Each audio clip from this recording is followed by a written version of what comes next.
A'udzubillahi minasyaitonirrajim. Surat yang baru sesuai urutan mundur ya. Surat yang baru sesuai urutan mundur. Berarti sekarang surat ke 79. Surat An-Nazi'at. Alah, judulnya teh mengerikan. Iya judulnya teh. Dead Angel. Wah, ini bahaya judul lagi, malaikat maut dia mah. Dead Angel ya mah. An-Nazi'atnya surat An-Nazi'at. Arti An-Nazi'at itu yang mencabut. Dan jamak di sini dia An-Nazi'at jamak, ternyata malaikat maut itu bukan satu, ternyatanya bukan hanya satu. You dead angel teh ya, aya deui hell angel itu mah itu di California itu. Ya bener. Iya ya aslina ya aduh. Ya surat ke-79 ya surat An-Nazi'at.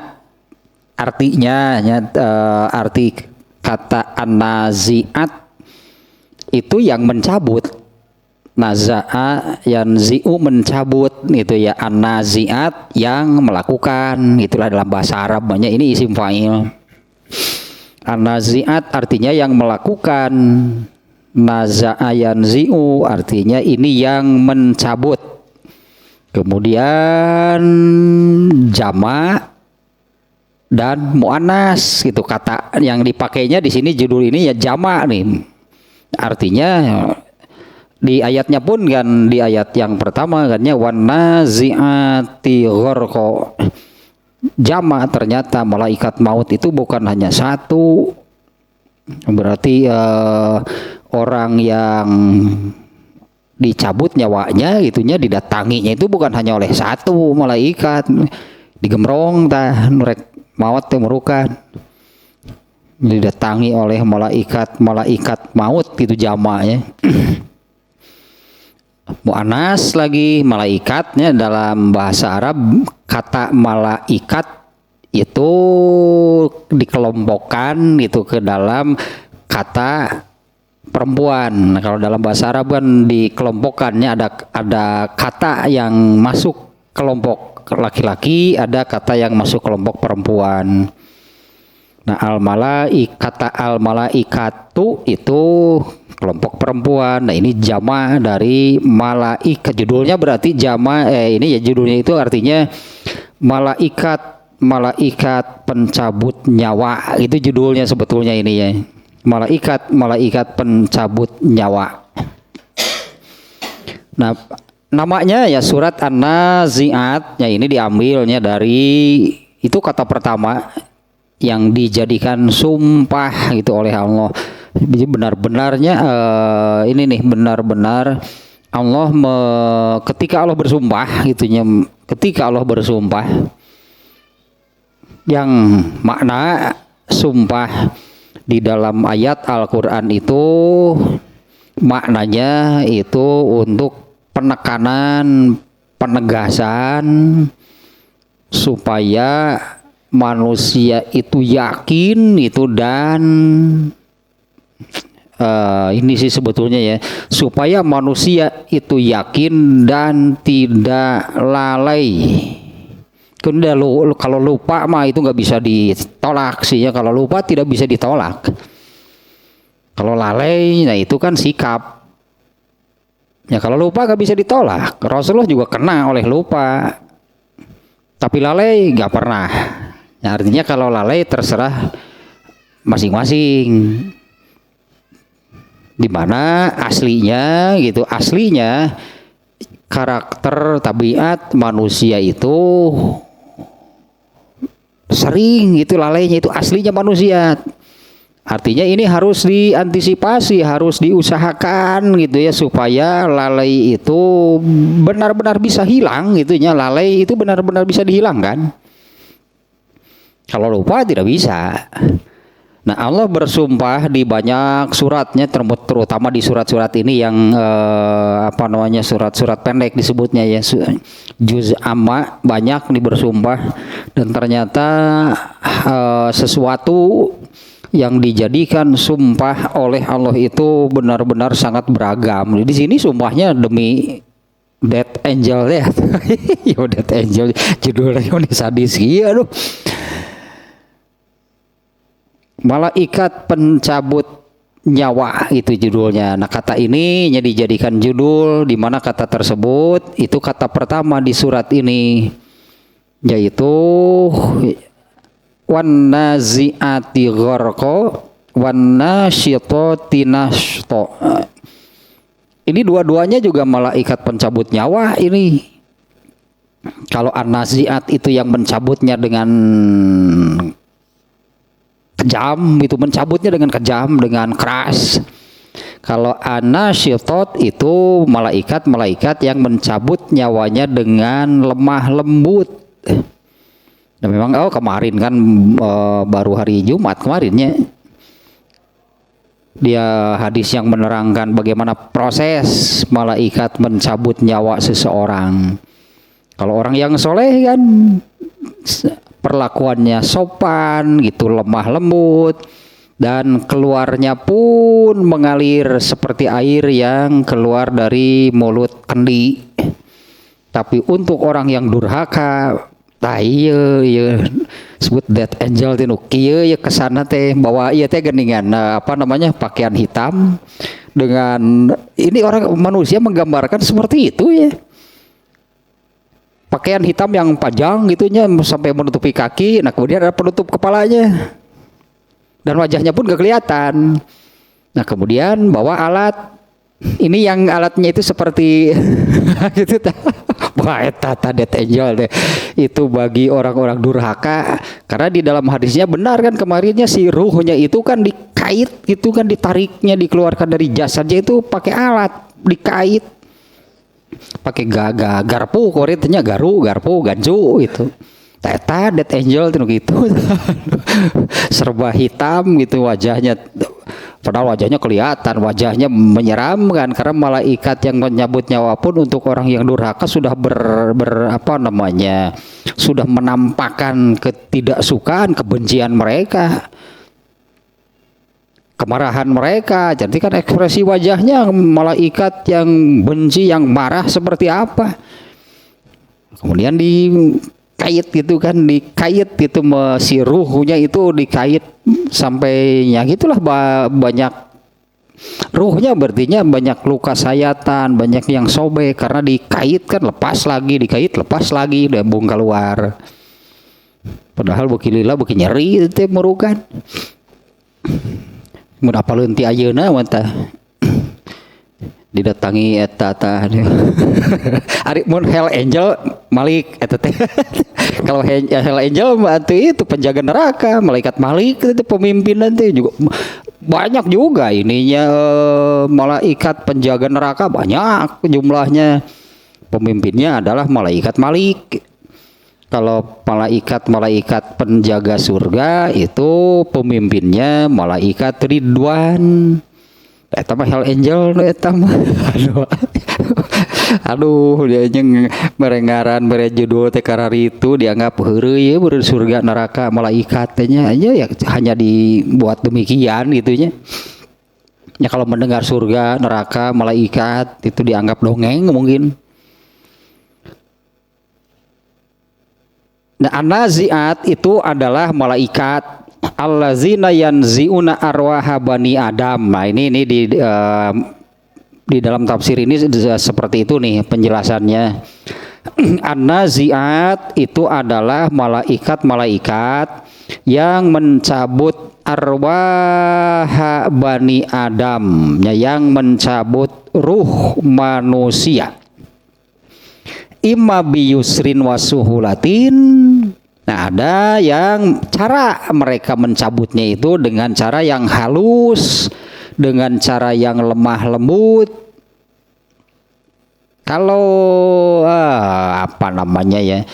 proses atau sakitnya kematian itu dicabut secara halus juga sakit. Tapi kan beda dengan orang-orang durhaka yang dicabut itu melawan, ya sakitnya lebih berarti. Belum lagi tadi kan mencabutnya pun pakai garpu, pakai garu, ya pakai ganju gitu sebutannya nih ya. Ada yang mencabutnya itu dengan cara yang halus, dengan cara yang mudah. Wa imma bi usrin wa syiddatin. Ya, ada juga yang mencabutnya itu dengan cara yang keras, kejam gitu. Ini mencabut ruhnya dengan cara yang kejam. Dengan cara yang keras, dengan cara yang kejam. Nah, itu ya mereka lah itu orang-orang yang durhaka. Itu tentang judulnya ya, An-Nazi'at. Ya, judulnya itu An-Nazi'at, yang arti katanya terjemah dari kata An-Nazi'at itu adalah malaikat-malaikat yang mencabut. Nah, terjemahannya sebetulnya demikian. Makanya di sini diberi penjelasan yaitu yang mencabut ruh manusia. Baik mencabutnya dengan cara yang halus, yang ringan, yang sopan, bahkan itulah mencabutnya pun ya dengan cara yang penuh hormat. Malaikat-malaikat ini mencabut ruh seseorang ya dengan cara yang penuh hormat, dengan cara yang halus, ya, yaitu terhadap orang-orang yang soleh, gitulah ya, terhadap orang-orang yang soleh. Orang-orang yang taat, ya, orang-orang calon penghuni surga. Dan ada yang satu lagi, ya, ada yang mencabutnya itu dengan cara yang ya tak keras, kejam, sadis.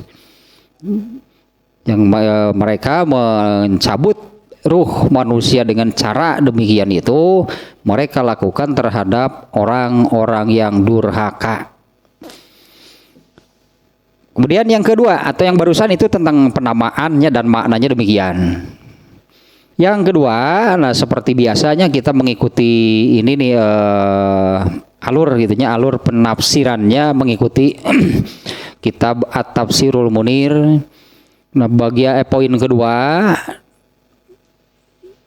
pembahasannya adalah tentang korelasi kaitan antara surat ini, surat An-Nazi'at, dengan surat sebelumnya.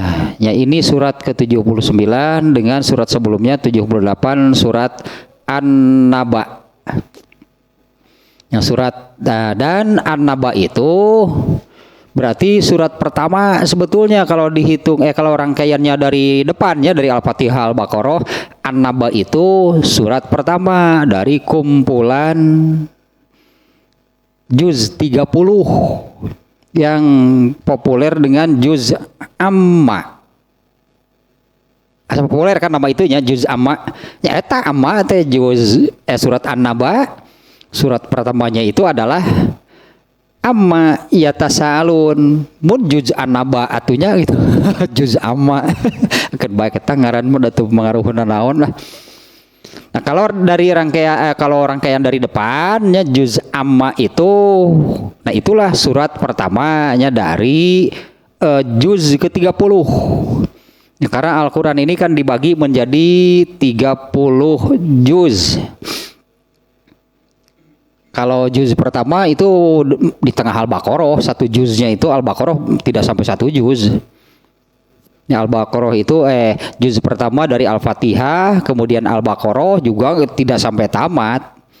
Juz 1 sampai Al-Baqarah ayat berapa? Karena kemudian lanjutannya juz kedua, juz ketiga.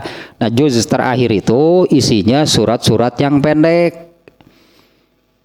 Nah, juz ke-30 itu dimulai dari surat An-Naba. Ayat pertamanya adalah amma yatasaalun.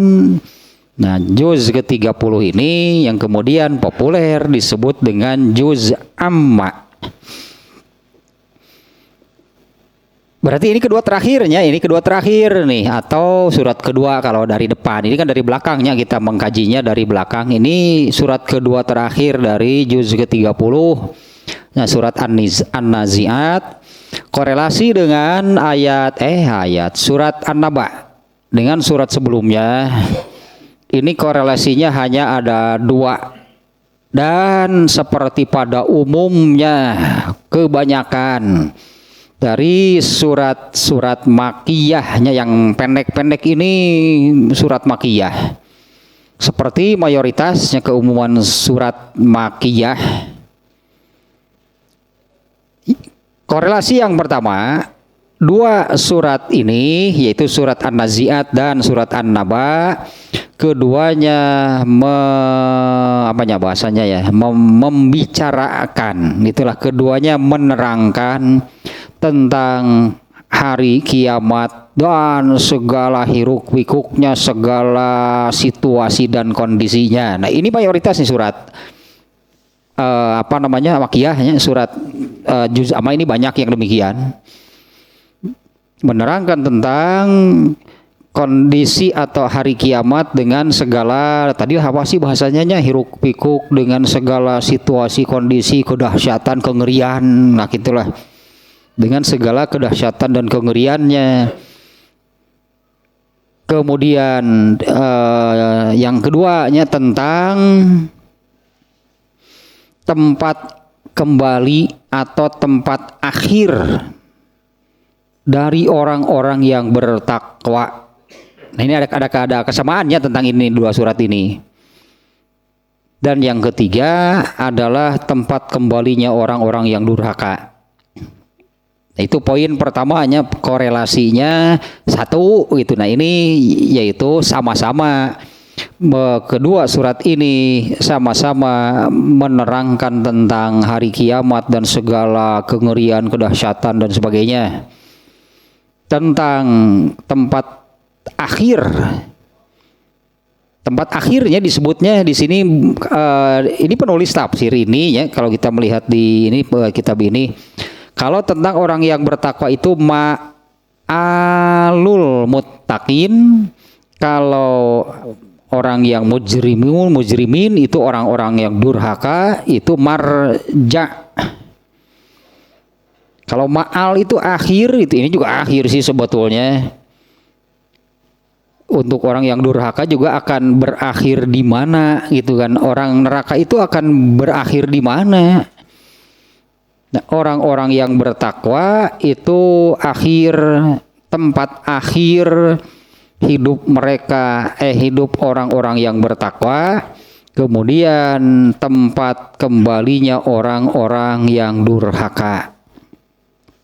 Satu, berarti ada tiga halnya. Satu, hari kiamat dan segala kedahsyatan dan kengeriannya. Yang kedua, tempat akhir hidup orang-orang yang bertakwa. Ketiga, tempat kembalinya orang-orang yang durhaka. Nah, itu poin pertama. Kemudian yang kedua, ada kesamaan, ini kan korelasinya, ada korelasi, keterkaitan, ternyata ada kemiripan atau ada kesamaan antara akhir surat An-Naba dengan awal surat An-Nazi'at. Ya, awalnya dua surat ini awal surat An-Naba dan awal surat An-Nazi'at, juga bagian akhir dari kedua surat tersebut ada kemiripan, yaitu awal dari dua surat ini yang tadinya menerangkan tentang kebangkitan. Sebutannya di dalam bahasa kita itu kebangkitannya. Yang dimaksud kebangkitan di situ adalah hari dihidupkannya atau hari manusia itu dihidupkan kembali. Nah, tentang kebangkitan dengan makna demikian ya, dan tentang akhirat, situasi di sana. Nah, pada surat yang pertama itu surat An-Naba-nya. Pada surat An-Naba,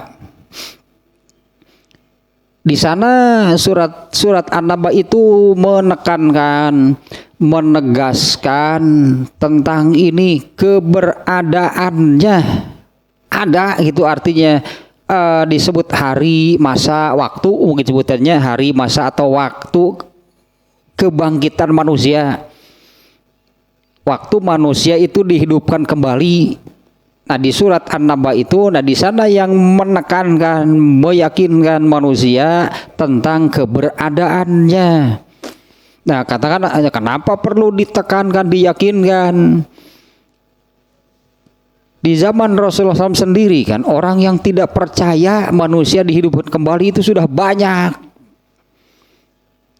Di zaman Rasulullah SAW itu sudah banyak. Dan di dalam Al-Quran pun Allah menerangkan banyak kaum yang demikian yang tidak percaya manusia itu dihidupkan kembali. Nah sehingga di beberapa ayat Allah menerangkan bagaimana Allah menghidupkan yang mati. Di antaranya Allah menerangkan, lihatlah tanah yang kering kerontang, tanah yang gersang, kering, mati, disebutnya tidak ada kehidupan sama sekali. Kemudian Allah menurunkan hujan. Setelah turun hujan itu bermunculanlah berbagai macam makhluk hidup, baik tumbuhan ataupun binatang. Nah ini analogi, ini perbandingan, ini tasbih bahasa Arab namanya, atau ini gambaran mungkinnya. Ini gambaran nih dari Allah kepada manusia. Apakah manusia itu masih ragu juga gitu kalau Allah itu mampu menghidupkan yang telah mati, tanah kering, kerontang, gersang, mati, nggak ada kehidupan apapun, kemudian oleh Allah dihidupkan. Intinya demikian, oleh Allah dihidupkan. Nah, bagi Allah kan sangat mudah.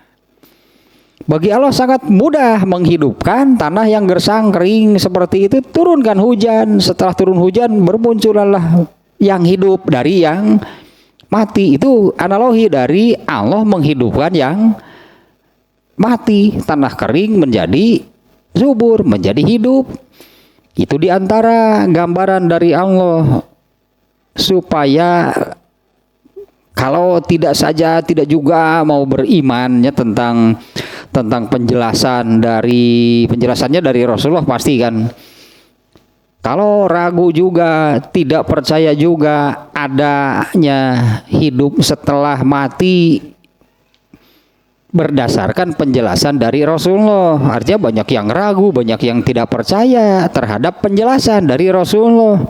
Ketika Rasulullah menyampaikan ayat Al-Quran yang isinya demikian, menerangkan hadis yang mananya demikian, ya banyak yang tidak percaya. Orang kafir pasti tidak percaya. Nah Allah menggugah gitunya akal manusia. Kenapa tidak mau atau sulit, begitu sulit mempercayai apalagi meyakini hal tersebut? Allah memberikan gambaran, Allah memberikan perbandingan. Allah bisa nggak itu? Allah bisa nggak menghidupkan yang mati? Nah Allah memberi perbandingan demikian. Ya lihatlah tanah yang kering, bagaimana Allah menghidupkan tanah tersebut dengan cara menurunkan hujan. Nah ini perbandingan, makanya maknanya di situ al-amsal, perbandingan, analogi untuk memberikan gambaran bagi manusia bahwa Allah itu mampu menghidupkan yang sudah mati. Nah tentangnya di surat An-Naba di sana menekankan tentang kepastian, keyakinan, keberadaan hidup setelah mati. Ditambah juga dengan penjelasan tentang yang tadinya dahsyatnya, ngerinya, hiruk pikuknya akhirat itu seperti apa. Juga tentang adanya pengadilan dan balasannya. Ya, pengadilan ini kan berarti setiap manusia itu kan akan diadili nanti oleh Allah. Ada gitu, pengadilan itu ada. Bahkan suka ada yang begini kan, ada seseorang yang merasa dizalimi lah. Seseorang yang merasa dizolimi, ternyata yang menzoliminya itu lolos dari hukuman di sini. Ternyatanya yang menzoliminya itu lolos dari hukuman di sini. Kemudian orang itu mengatakan, tunggulah nanti di pengadilan akhirat. Ini kita percaya. Gini hari kita mau percayalah, wah nanti di pengadilan Allah. Kalaupun di sini lolos, artinya dari pengadilan manusia, tunggulah nanti di pengadilan Allah pasti tidak akan bisa lolos. Benar itu ternyata. Nah, ternyata orang yang dia ketika dizolimi mengatakan demikian. Tapi dalam hal lain di luar itu dia seolah tidak percaya tentang adanya akhirat, tentang adanya surga, neraka. Dari mana indikasinya gitunya, bukan pasti demikian, tapi dari indikasinya orang ini kok seperti yang tidak percaya tentang akhirat, adanya surga, neraka. Dari mana? Gak ada kelihatan dia mempersiapkan untuk akhiratnya. Tidak terlihat gitunya beramal gitu untuk mempersiapkan diri untuk mempersiapkan diri di kehidupan akhirat. Enggak nampak. Hanya waktu dizolimi saja dia mengatakan demikian, tunggu nanti di pengadilan Allah. Emang yang diadili hanya orang itu? Dia enggak. Yang diadili itu yang menzolim. Apa dia yang merasa bebas nggak akan dizolimi? Nggak akan diadili itu. Padahal kan pengadilan Allah yang suka disebut dihisab atau hisaban, mizan, itu berlaku untuk semua orang yang menzolimi ataupun yang dizolimi juga sama. Ini kan dizolimi satu urusan, amal yang lain bagaimana? Tetap saja orang ini akan diadili. Nah ini seperti itunya yang tidak percaya itu, seperti istilahnya itu dari indikasinya tidak terlihat. Apalagi disebutnya tidak terlihat benar-benar serius, tidak terlihat kesungguhannya mempersiapkan diri menghadapi akhirat. Itu nggak kelihatan, tidak nampak. Ini kan sih seperti yang tidak percaya. Nah, kemudian di surat ini, di surat An-Nazi'at ini ya, Allah memulainya dengan bersumpah. Karena wan naziati, Allah itu sumpahnya dengan wawnya qasam sama wal asri wasyamsi wan naziati. Ya, Allah di surat ini Allah mengawalinya dengan sumpah tentang terjadinya kiamat li tahqiqi ma fi akhiri amma. Nah ini untuk apalah bahasanya saya, bahasa kitanya ya. Di surat ini Allah memulainya dengan sumpah. Allah bersumpah ini mau menyampaikan apa? Karena kan semua sumpah demikian. Demi terus ngomong apa? Kalau kemarin kan ya, baru kemarin saya contohkan wal asri, Allah bersumpah dengan al asru, masa waktu. Allah bersumpah demikian itu mau menyampaikan apa? Yang disampaikannya itu adalah innal insana lafi khusrin. Ini yang mau Allah sampaikan. Nah di surat ini Allah memulainya dengan sumpah, bahkan sumpahnya ada berapa nih ya? Mana tuh ingat tadi? Ini nih wan nazi'ati gharqa wan nasyitati nashta wasabihati sabha fasabiqati sabqa fal mudabbirati amro. Ada 5 tuh sumpahnya. Ini juga kan menunjukkan, wah ini yang akan disampaikan oleh Allah masalahnya apa, sampai sumpahnya pun berjejer 5. Wal asri wa hiji, ngeri kan ternyata. Sumpahnya 1, wal asri, apa yang mau disampaikan? Innal insana lafi khusrin, sesungguhnya seluruh manusia pasti celaka. Kan ngeri sebetulnya, Allah sudah memberitahu demikian. Sesungguhnya semua manusia pasti celaka. Sumpah nah hiji, iya 5, coba dijejerkan dah. Wan nazi'ati wasabihati, sumpahnya itu kan wan nazi'ati wasabihati. Wah kadinya lo dewa atau ayat kedua kalimat. wan naziati wan nasyitati wasabihati fasabiqati fal mudabbirati. Itu semuanya sumpah tah yang dijadikan sumpah oleh Allah. Sampai 5 kan sumpahnya. Apa sih yang mau Allah sampaikan di sini? Yaitu tentang ini li tahqiqi ma fi akhiri amma, untuk menekankan, meyakinkan apa yang Allah terangkan di akhir surat sebelumnya, surat An-Naba. Nah di surat ini Allah mengulang gitulah, bukan mengulang ayat-ayatnya sih, mengulang untuk menekankan apa yang Allah sampaikan di akhir surat An-Naba-nya, surat sebelumnya. Nah kemudian yang berikutnya poin B, mungkinnya dari ini poin keduanya, sekarang ini poin kedua A, barusan demikian.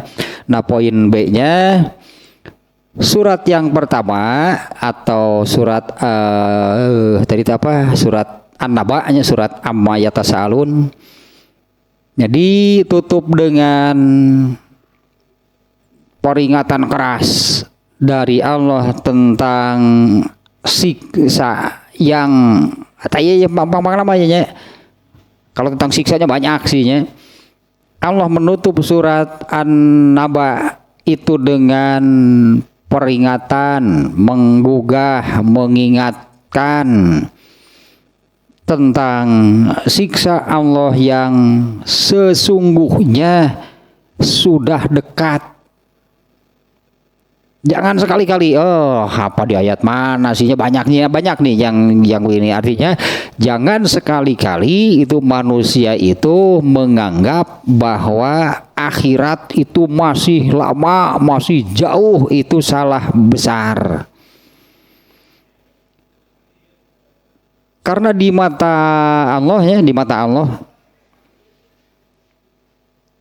jatah hidup seseorang di dunia, apalagi untuk umat sekarang, umat Rasulullah SAW itu kan Allah memberi jatah umur yang paling sedikit, yang paling pendek dibanding dengan umat-umat sebelumnya.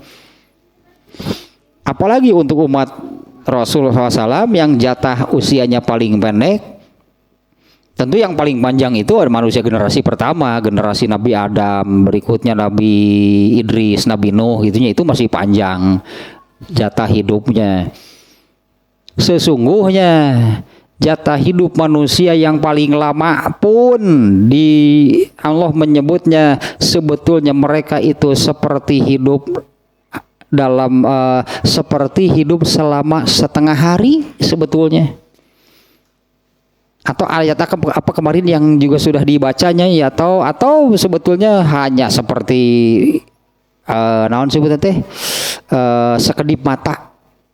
Bahkan lamanya hidup manusia di dunia itu seperti sekedip mata, sakicep,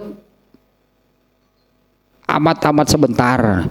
Nah ininya Allah mengingatkan di surat An-Naba, Allah menutupnya dengan peringatan keras, yaitu tentang siksa pada hari kiamat atau di akhirat yang sebetulnya itu sudah amat sangat dekat. Apalagi kematian manusia itu oleh Allah dirahasiakan. Artinya setiap orang itu dalam waktu ke depan, artinya bisa sedetik ke depan, bisa semenit ke depan, bisa 1 jam ke depan, bisa 1 hari ke depan, bisa seminggu ke depan, jatah hidupnya habis. Ya, bisa jadinya hanya 1 detik ke depan habis jatah hidupnya, bisa semenit kemudian, bisa sejam kemudian, sehari kemudian. Nah setelah mati terus bagaimana? Seseorang itu apabila sudah mati meninggalkan dunia berarti masuk ke akhirat. Karena alam kubur, alam barzakh itu sudah bagian dari akhirat. Itu teh pemanasan, itu teh lah muncul kurang mah pemanasan, warming up teh di alam kubur, di alam barzakh teh untuk yang sesungguhnya, yaitu nanti di akhirat. Karena isinya sama. Di akhirat nanti hanya ada nikmat yaitu surga, ada siksa, yaitu neraka. Di alam kubur juga sama, nggak ada yang lain. Hanya ada nikmat dan siksa kubur, hanya itu dengan kadar pemanasan. Atau pemanasan waktu yang mau olahraga juga pemanasan masal gitu. Ulah wakaja rasanya tuh. Iya besok ningali we nya sekilas itunya. Misalnya ada pertandingan bulu tangkis, ya Indonesia Open lah gitu misalnya, atau Indonesia Master turnamen nanti, turunlah pemain sebelum bermain kan pemanasan dulu. Oh biasa ya tuh, asal pemanasan bang tujuh ordernya seperti yang benar-benar mencari poin nih. Namanya juga pemanasan, tetap akan wungkul gitu. Si shuttlecocknya itu jauh nggak terkejar, mantap ya tuh di udang. Malah ya poinan iyo tuh. Alam kubur, alam barzah itu pemanasan untuk yang sebelum yang sesungguhnya. Artinya itu sudah masuk ke akhirat. Sebetulnya begitu seseorang meninggal itu sudah masuk ke akhirat, dunia sudah ditinggalkan. Lah komo ieu teh mah ya nu ieu nya ini semakin lebih jelas mungkin ya untuk mana yang demikian. Bagi orang yang mati syahid kan, yang dipastikan yang mati syahid sih ya. Bagi yang mati syahid setelah mereka gugur di medan perang, mati syahid gugur di medan perang. Terus lanjutannya bagaimana mereka? Ruhnya itu ditempatkan di tempat khusus di bawah arasy, di bawah istananya Allah. Di mana kan dari tempat tersebut, dari tempat mereka ditempatkan itu khusus bagi mereka yang ditempatkan di sana, mereka sudah diperbolehkan keluar masuk surga sesuka hati mereka. Jadi mereka sekarang ini sudah masuk surga. Meskipun kan tadi pemanasan ke surga nage. Artinya mereka ini sudah lebih dulu. Oh sih iya surga teh jangan dulu dinikmati sepenuhnya. Masaan heula atuh aya nama pemanasan. Kalau tajri minta tihal anhar mengalir di bawahnya sungai-sungai. Kemarin di surat apa yang tanim deh, apa ada tanimnya, araknya kan minuman mereka itu arak yang masih disegel gitu kan. Ini diantaranya ya ayat yang surat yang sebelumnya, arak yang masih disegel, araknya pun itu dari minyak kasturi kalau nggak salah kemarinnya. Nah, di mana nanti arak itu dicampur dengan ada sumber air untuk campurannya. Yang itu rasanya itu belum pasti. Hanya paling nyuk China mereka yang sudah masuk surga gitu, mau jair dia timurunan minum airnya belum yang sesungguhnya dengan kadar yang masih kadar warming up, berarti kadarnya masih kadar pemanasan meskipun mereka sudah masuk surga. Artinya kan surga itu sudah ada, sekarang itu sudah ada, bahkan sudah ada yang masuk. Kelompok eta kelompok khusus, yaitu kelompok orang yang mati syahid. Dan ternyata yang bisa mendapatkan demikian bukan hanya yang mati syahid, bukan hanya yang gugur di medan perang. Yang satu lagi ada pembahasannya kebetulan juga di sininya waktu pembahasan tentang sidik. Yaitu orang-orang yang sidik. Kalau masih ingatnya, yaitu orang-orang yang ini nih, kalau sidik, kalau benar artinya hidupnya itu benar 100%, tidak punya kesalahan, tidak punya dosa. Kan ada manusia yang demikian. Tapi berarti kan orang yang berusaha maksimal, artinya minim, sangat minim kesalahannya, karena usaha maksimalnya itu ke arah yang benar, pasti akan minim salahnya kalau berusaha maksimal ke arah yang benar, bersungguh-sungguh maksimal untuk menjadi orang yang artinya ingin dan berusaha bersungguh-sungguh untuk selalu benar. Itulah orang yang disebut siddiq. mereka ini akan ditempatkan di tempat yang sama dengan orang-orang yang mati syahid. Artinya kan mereka sebetulnya sudah ada sebetulnya yang masuk ke surga. Nah, Allah mengingatkannya tentang azab, tentang siksa di neraka yang ini harus digarisbawahi nih ya. Itu sudah amat sangat dekat dengan asumsi yang barusan yang tadi bahwa berapa lama lagi sebetulnya jatah hidup seseorang. Jangan melihat angkanya. Kalau ada orang yang hidup 70 tahun, yang satu umur 18 tahun, yang lebih dulu meninggal yang mana? Ini kan belum tentu kan yang 70. Lu 70 tahun ternyata jatah usianya 95, berarti masih 25 tahun. Ini yang 18 ternyata usianya 18 setengah. Aduh, kena bulan deui berarti. Siapapun artinya harus menganggap kematian itu mungkin sesaat ke depan sebetulnya, sedetik kemudian meninggal, semenit kemudian meninggal, bisa mungkin sebetulnya hanya sejam kemudian meninggal. Artinya di sini ini maksudnya bahwa Allah mengingatkan bahwa siksa neraka itu al-azabul qarib itu sudah amat sangat dekat.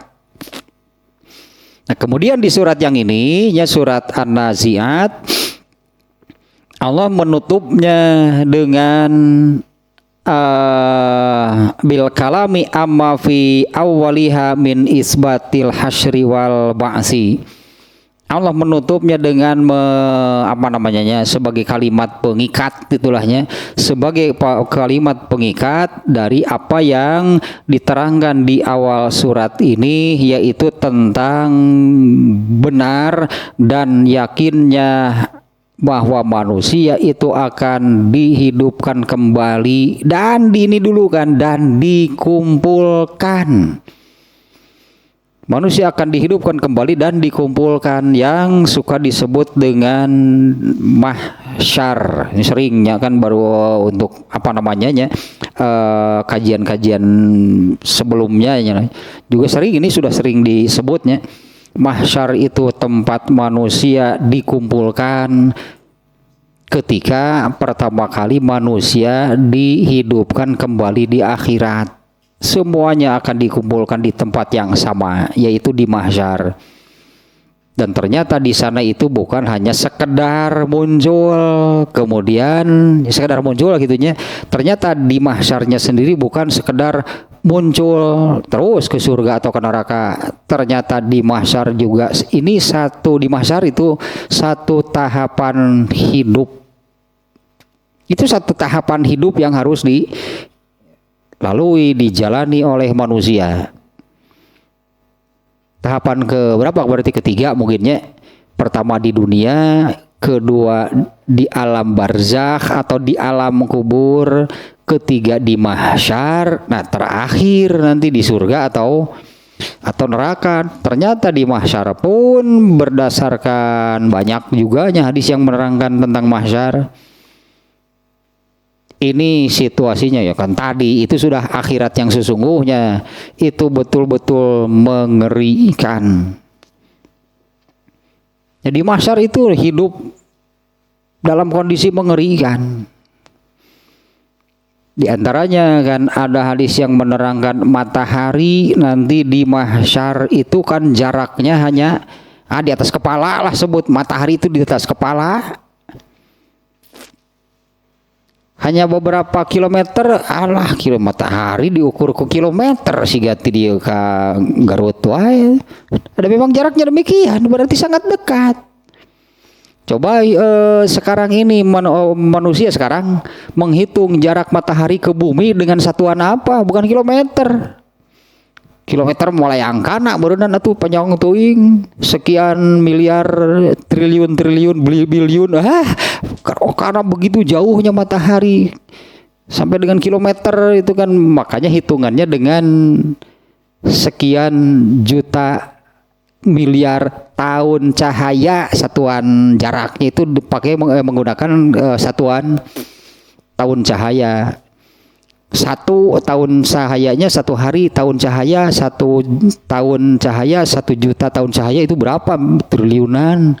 Artinya jarak matahari ke bumi sekarang ini jauhnya itu amat sangat, sampai satuannya pun bukan dengan kilometer, bukan dengan sentimeter, sentimeter, milimeter, kilometer. Itu menjarak di bumi. Manusia menghitung, kalau menghitung jarak benda angkasa, hitungannya sudah satuannya sekian juta, sekian miliar tahun cahaya. Di mahsyar matahari itu jaraknya Bandung Cicalengka. Jarak matahari itu di dieu tah di Nasirah tah jarakna teh Bandung naon atau sekian mil mah atau sekian kilometer. Itu diantara kan situasi yang ini mengerikan bagi manusia. Bagaimana manusia bisa hidup dengan matahari yang persis di atas kepala mereka dengan jarak sekian, garing berarti mencek urang mah garing atuh di panas mah. Nah, terus bagaimana? Tapi kan di sana sudah tidak ada mati lagi. Artinya kalau menderita karena kepanasan, menderitalah di sana selama ada di mahsyar. Hanya dengan satu hal saja, dengan matahari yang sangat dekat yang panas, matahari di sana beda dengan matahari sekarang yang ada di alam sekarang, alam dunia. Artinya kan karena di sana tidak akan ada mati lagi. Jadi orang merasa apa kalau bahasa sekarangnya dehidrasi, kepanasan, menggelepar. Iyalah pasti demikian.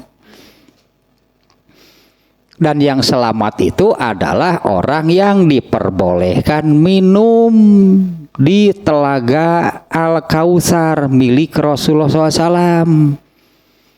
Itu nanti di mahsyar keberadaannya. Di mana telaga Al-Kautsar, namanya Al-Kautsarnya telaga milik Rasulullah SAW itu. Di dalam hadis Muslim lah digambarkan airnya itu, dan di sana hanya ada satu sumber air, yaitu itunya telaga milik Rasulullah. Nggak ada sumber air yang lain. Airnya itu lebih dingin dari salju. Ini menggambarkan nikmat luar biasa artinya air telaga Al-Kautsar tersebut. Lebih dingin dari salju, lebih manis dari madu, lebih kental dari mentega, lebih putih dari susu. Ya, saya ada karena alam akhirat ya malah.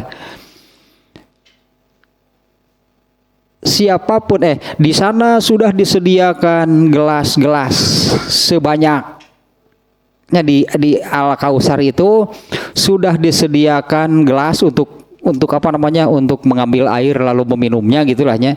Di sana sudah disediakan gelas-gelas sebanyak jumlah bintang yang ada di langit. Banyak gelasnya juga, pokoknya tinggal ambil lah gelasnya, itu disediakan sebanyak jumlah bintang di langit. Siapapun yang minum air tersebut seteguk saja, maka tidak akan merasa haus selamanya. Tacai nanti. Kemudian juga kan ada 7 kelompok orang yang akan mendapat naungan, lindungan dari Allah. Pada hari tidak ada naungan, lindungan kecuali naungan dari Allah. Tadi antaranya dari matahari tersebut. Kalau nggak salah ada hadis yang menggambarkan diberi awan gitu di luhurnya, di atas orangnya. Itu diberi awannya yang menghalangi. Di sini juga kan yang menghalangi matahari sampai ke bumi itu kan ke tanah, itu kan awan. Artinya terhalang gitu cahayanya oleh awan. Kalau nggak salah saya lupa lagi hadisnya nih yang menerangkan demikian, akan ada itu awan yang menaunginya dari panasnya matahari di mahsyar. Nah, surat ini tadinya ini bagian akhirnya nih. Ya Allah menerangkan apa yang ada di awal surat ini artinya untuk mengulang, untuk menegaskan tentang ini isbatul hasyri wal ba'si, yaitu tentang kebenaran, keyakinan, kepastian. Dua di sini yang disebut, dihidupkannya kembali manusia dan dikumpulkan. Nah, di mananya dikumpulkan itu tadi di satu tempat. Semua manusia itu akan dihidupkan kembali di akhirat dan ditempatkan di satu tempat saja. Di antaranya situasinya yang di surat apanya kemarin teh?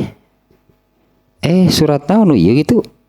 Itu yang ya di akhir surat kemarin, surat Abasa. Fa iza ja'ati sokhoh, apabila ditiupkan sangkakala yang kedua. Kita ulang lagi nya sedikit lah. Kemarin di mana ayat nu eta teh, fa iza ja'ati sokhoh, apabila datang tiba waktunya. Nah, ini apabila datang atau tiba waktunya tiupan sangkakala yang kedua. Nah, tiupan sangkakala yang kedua ini adalah tiupan yang menghidupkan kembali manusia atau sebagai tanda awal dihidupkannya kembali manusia, dan itu sudah ada di akhirat.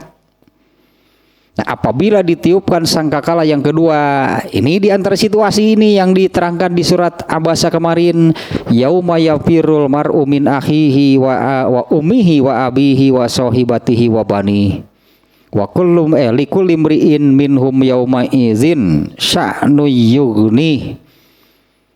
Ketika ditiupkan sangkakala yang kedua, yaitu itunya pada saat, pada waktu seseorang lari menjauh dari saudaranya, dari ibunya, dari bapaknya, dari istrinya, dari anak-anaknya. Komplit ini orang-orang terdekat ketika di dunia. Di akhirat nanti, nah ini untuk menunjukkan masing-masing gak akan ada karena ibunya, karena suaminya, karena anaknya, karena istrinya dan sebagainya. Likulli imri'in minhum yauma idzin sya'nu yughni, pada hari tersebut bagi setiap orang akan ada hal yang sangat menyibukkannya, yaitu satu sebetulnya memikirkan nasib dirinya. Nanti di sana itu semua orang hanya akan memikirkan nasib dirinya sendiri, ibunya, suaminya, istrinya, anaknya, bapaknya nggak ada. Kau mau kita tetangga, nah, kau mau tetangga mah, rekan kerja misalnya, boro-boro. Ini orang-orang terdekat yang disebut, apalagi lah dengan orang-orang seperti itu ya. Nah, kemudian juga nih bagian akhirnya ya. Tu'akidu hudusal kiamah, emang nih Allah ini kan berulang-ulang gitunya. Allah berulang-ulang tadi karena kan tabiat, tadinya tabiat karakter manusia yang yakin saja bisa kena, kalau kena oleh lalai seperti yang tidak ingat, seperti yang tidak percaya, artinya orang itu memang sedang lalai gitu kan. Bukan tidak yakin, tapi kena oleh lalai. Nah, ketika lalai itulah, waktu lalai itulah yang dimanfaatkan oleh setan untuk mencelakakan manusia. Nah, sehingga karena tabiat, karakter sebutannya ya manusia itu demikian, maka di akhir surat ini Allah menekankan lagi tentang kepastian adanya akhirat. Nah, bahkan ya tentang hal tersebut ya, bahkan tentang hal tersebut tentang akhirat itu Allah masukkan menjadi rukun iman. Nah, di antara salah satu rukun iman itu kan beriman kepada akhirat. Dan kemarin juga sudah saya sampaikan bahwa di waktu pembahasan hari kemarin ya tentang ini di dalam kita pembahasan Dalilul Falihin ya, syarah Riyadus Shalihin, Yang kemarin kan masuk ke dalam bab baru, yaitu tentang yakin dan tawakal. Yakin itu apa? Ini yakin yang dimaksud dalam kajian ini ya tentang artinya yakin menurut Al-Quran gitu, menurut sunnah yang disebut yakin itu yang seperti apa? Ternyata itu yang ini yang paling bisa masuk akal mungkin namanya ya. Yang paling bisa masuk akal nih. Seseorang itu bisa sampai kepada tahap yakin itu harus dengan iman yang sempurna. Itu perkataan Ibnu Mas'udnya. Ibnu Mas'ud mengatakan al-yaqinu al-imanu kullu. Yakin itu kalau iman itu sudah bulat, sudah sempurna. Iman turun naik keneh mah acan berarti lah karena yakin teh. Al yaqinu al imanu kulluhu. Ya, yakin itu adalah iman atau dengan iman yang sudah sempurna, sudah bulat.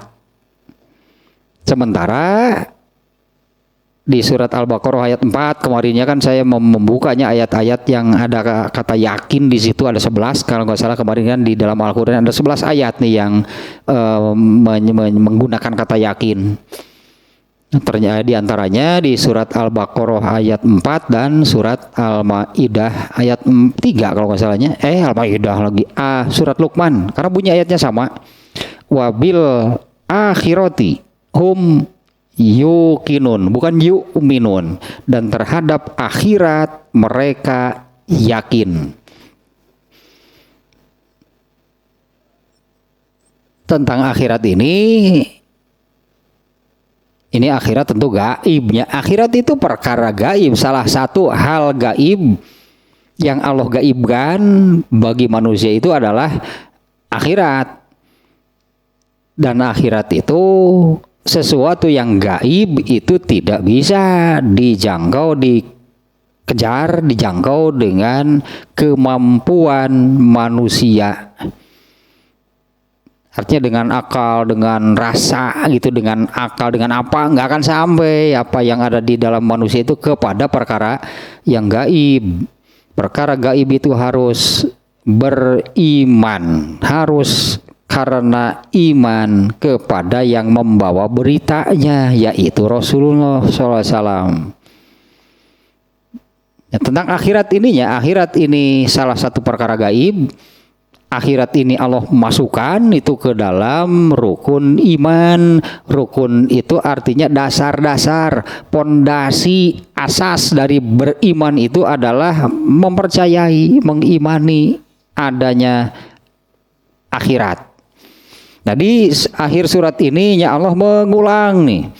Allah mengulang, Allah menegaskan lagi, menerangkan tentang kebenaran adanya akhirat. Kebenaran tentang hari kiamat, tentang adanya akhirat. Fakullu zalika kaddalili wal burhani ala maji'il kiamati wa ahwaliha. Nah sehingga semuanya ini benar-benar menjadi dalil itu ya. Menjadi ini dalil maksudnya dalilnya dalil nakli ya, dalil berupa ayat atau hadis itu dalil nakli sebutannya. Kalau dalil akli itu dalil kauniyah, seperti yang tadi itu dalil akli. Tanah yang gersang, kering, kerontang, panas lah gitulahnya, tidak ada kehidupan sama sekali. Kemudian Allah menurunkan hujan. Setelah turun hujan, muncullah berbagai macam kehidupan, baik flora ataupun fauna, baik tumbuhan ataupun binatang. Itu dalil akli. Makanya Allah suka untuk tidak yakin juga kan tadi demikiannya. Apa manusia itu tidak mau percaya juga adanya hidup setelah mati? Apa manusia tidak percaya juga Allah bisa menghidupkan manusia setelah mereka mati? Allah memberikan dalil akli, itu yang tadi itu Allah memberikan dalil akli. Di mana itu Allah jadikan sebagai perbandingan, gambaran bahwa bagi Allah itu sangat mudah untuk menghidupkan sesuatu setelah mati. Tanah yang mati jadi hidup. Nah, manusia juga nanti kan sama demikian. Nah, itu dalil akli disebutnya atau ayat kauniyah. Bahkan kan seluruh ciptaan Allah ini adalah dalil akli. Melihat apapun harus jadi dalil sebetulnya. Asal mampu membacanya. Nanti kemampuan membacanya itu yang tidak ada. Karena sebetulnya kan membaca itu bukan hanya tulisan. Kemarin juga nih di waktu di kajian surat Yasinnya sudah Allah sampaikan. Ayat pertama yang Allah turunkan kepada Rasulullah kan Iqra, baca itu kan Iqra. Apa sih artinya? Perintah, baca. Yang diperintah siapa? Iqra mah satu orang laki-laki, Nabi berarti. Jadi ayat itu yang pertama turun itu adalah perintah kepada Nabi, baca. Nabi menjawab apa? Ma'ana biqori, saya tidak bisa membaca. Apal cek Allah ge geus ti amiti ayeuna maca berarti gitu tah. Apal Rasulullah tidak bisa umi sebutannya seorang nabi yang umi, seorang yang buta huruf itu artinya memang kalau baca tulisan itu Nabi nggak bisa. Tapi kan perintahnya baca. Terus Nabi belajar membaca nggak? Nabi melaksanakan nggak perintah membaca tersebut? Ya iya itu ya pasti Nabi itu membaca melaksanakan perintah Allah ini. Terus yang dibaca oleh Nabi apa?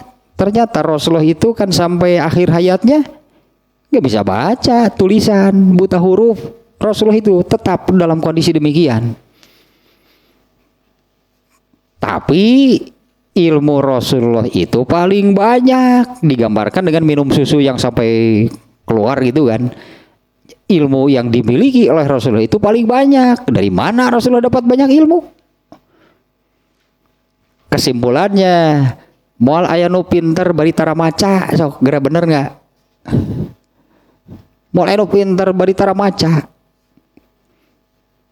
Dia kan ada orang pintar bukan hasil membaca, tapi yang disebut membaca bukan hanya tulisan. Nah, ayat itu tadi Allah sudah mengarahkan sok baca atuh situasi yang terjadi. Ya situasi atau segala sesuatu itu untuk dibaca dan di situ ada pelajaran itu pasti. Di antaranya tanya dan ayat yang seperti itu di dalam Al-Qur'an banyak. Bahkan ada seorang ulama yang menulis satu kitab judulnya Al-Amsal, yaitu ayat yang menerangkan perbandingan seperti tadi. Tanah yang kering, kerontang, mati, gersang, gak ada kehidupan, kemudian Allah menurunkan hujan, muncullah berbagai macam kehidupan. Itu perbandingan, gambaran dari Allah untuk manusia. Betapa mudahnya Allah menghidupkan sesuatu dari yang mati. Bahkan ada nih ayat ini yang surat apa tuh yang bunyinya ini yang yukhrijul hayya minal mayyiti wa yukhrijul mayyiti minal hayyi. Adalah surat nanti teh. Aduh, kita cari dulu atuh. Naon keywordnya kalau yukhriju loba teuing keywordna keluar ada puluhan ayatna pilih lila ini nu wajana ayeuna nya anu ieu ulah sugannya nu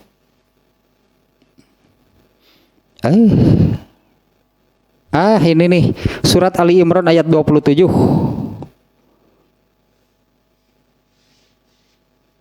Ali Imran ayat 27, tapi ini kelihatannya ini nih rangkaian nih dari ayat sebelumnya. Kita baca sekalian ya ayat sebelumnya seperti apa nih. Surat Ali Imran ayat 27.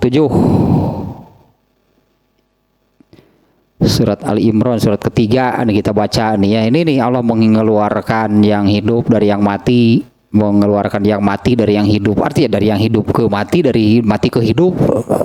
sama mudahnya bagi Allah, nggak ada yang lebih sulit.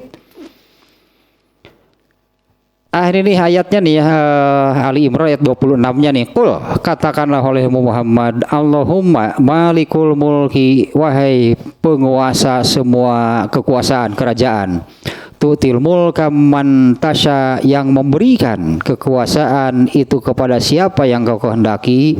Wa tanzi'ul mulka mimman tasya, dan engkau mencabut mengambil kekuasaan dari orang yang engkau kehendaki. Artinya makanya penguasa jangan sok cabut oleh Allah mau apa, penguasa atau yang sedang berkuasa gitulah, dari yang terendah sampai yang tertinggi pokoknya man, yang sedang berkuasa jangan lebay deh cabut cek kekuasaan anak jadi huntu tah cerik ya, itulah kekuasaan jabatan ini.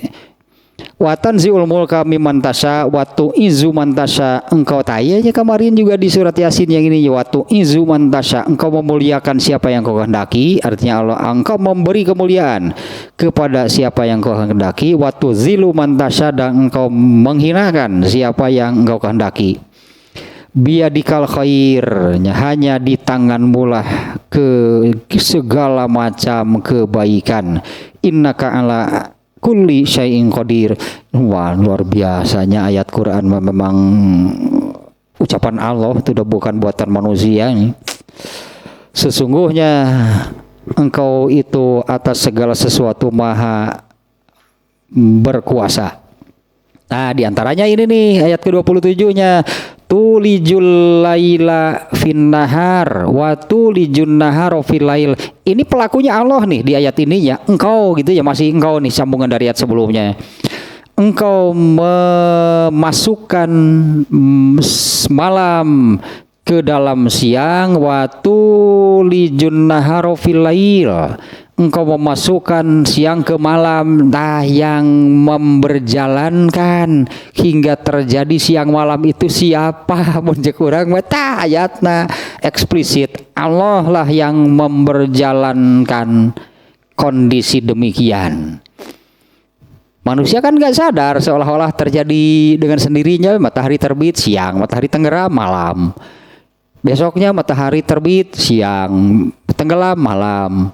Ayatnya, engkaulah yang memasukkan malam ke dalam siang dan memasukkan siang ke dalam malam.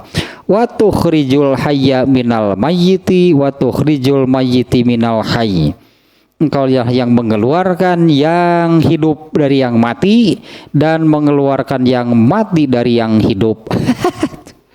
Kayak contohnya namanya mengeluarkan mati, mengeluarkan yang hidup dari yang mati. Sigana ngaluarkeun bilatung tina bangke. Jejol araya we teh di mana teh datang nanti atuh. Seperti juga aja jasad manusia kan hancur. Oleh apa sih hancurnya? Itu disebutnya kan oleh bakteri pengurai, ada jasad renik yang ya bermunculan darah datang. Yang kalau kasat mata belatung tah nu katingali teh. Allah lah yang menghidupkan yang mati, mengeluarkan yang hidup dari yang mati, mengeluarkan yang mati dari yang hidup. Wa tarzuqu man tasya'u bighairi hisab, dan engkau memberi rezeki kepada siapa yang engkau kehendaki tanpa hitung-hitungan. Tanpa perhitungan, Allah memberi rezeki kepada siapa yang engkau kehendaki. Bighairi hisab teh hitung-hitungan Allah mah. Nah, memang dua ayat rangkaiannya 26 dan 27 tadi tanya. Nah, itu tentang ayat ini juga secara eksplisitnya Allah mengeluarkan yang hidup dari yang mati, ataupun sebaliknya mengeluarkan mati dari yang hidupnya. Ini dalil nakli, tapi ini itunya Allah sudah menerangkan demikian. Jadi apa susahnya bagi Allah menghidupkan kembali manusia setelah matinya? Nah, kalau dengan dalil akli, yaitu kejadian tanah gersang kering mati hanya dengan cara semudah itu menurunkan hujan, tanah yang mati, artinya katakannya tanah yang mati itu menjadi hidup lah itu dengan bermunculannya berbagai macam kehidupan, tanah itu jadi hidup, jadi subur. Nah, sampai di sini dulunya, sampai 2 poin berarti awal tentang surat An-Nazi'at ya, tentang death angel nih. Judulnya ngeri ya loh, tentang malaikat maut. Tuh, death angel judul lagi atuh. Aduh, tadi hell angel mah malaikat Malik tuh mah.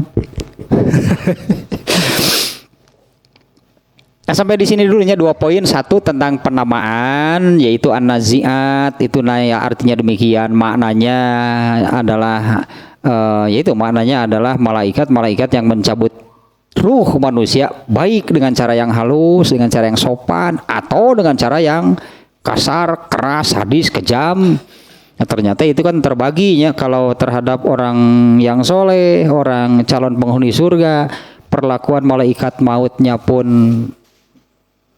lemah lembut, santun, penuh hormat, gitunya, mencabut ruhnya. Tapi bagi orang yang durhaka, iya gambaran death angel tadi pakai baju serba hitam, ada penutup kepalanya, bawa alat yang ada pengaitnya. Gitu cara mencabut ruhnya pun demikian. Keras, sadis, kasar, kejam. Nah, kemudian korelasi tadinya yang poin kedua, korelasi antara surat ini, surat An-Nazi'at dengan surat sebelumnya. Sesuai urutan mundurnya dengan surat An-Naba. Ada 2 poin besar tadinya.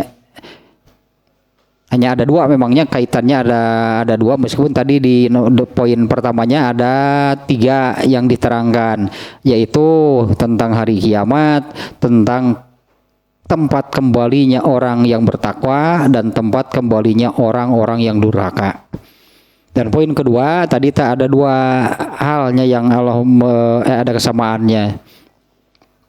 Sampai yang di sana barusannya di poin terakhirnya, yaitu itu di akhir surat ini Allah menunjukkan dalil dan bukti, ad-dalil wal burhan. Allah menunjukkan dalil dan bukti atas kebenaran hari kiamat dan segala tadilahnya, segala hiruk pikuknya, segala situasi dan kondisinya. Ya, mulainya dari apa yang disebut di surat itu, dimulai dari tiupan sangkakala yang kedua, dan terakhir itu yang ada di akhirat itu adalah surga dan neraka. Di surga mendapatkan nikmat, di neraka mendapatkan siksa. Eta situasi terakhir akhirat mah eta surga dan neraka, dan berlangsunglah hingga abadi. Berlangsunglah itu hingga abadi, selama-lamanya, tidak akan ada batas waktunya, tidak akan berakhir. Berlangsung gitunya surga dan neraka. Nah, manusianya pun itu abadi hidup di sana. Ada yang abadi di surga, ada yang abadi di neraka. Tafsiratahnya baru 2 poin, berarti nanti berikutnya seperti kita mengikuti alur ini ya dari kitab ini, berikutnya adalah makna global atau garis besar dari surat An-Nazi'at. Ini semuanya ada 1, 2, 3, 4, 5, 6 poin nantinya ya. Seluruhnya 46 ayat nih surat An-Nazi'at. Seluruhnya 46 ayat. Makna globalnya, garis besarnya itu dibagi menjadi 6 poin. Dari poin pertama ayat 1 sampai berapa, poin kedua ayat berikutnya sampai ayat berapa, itulahnya seperti biasanya.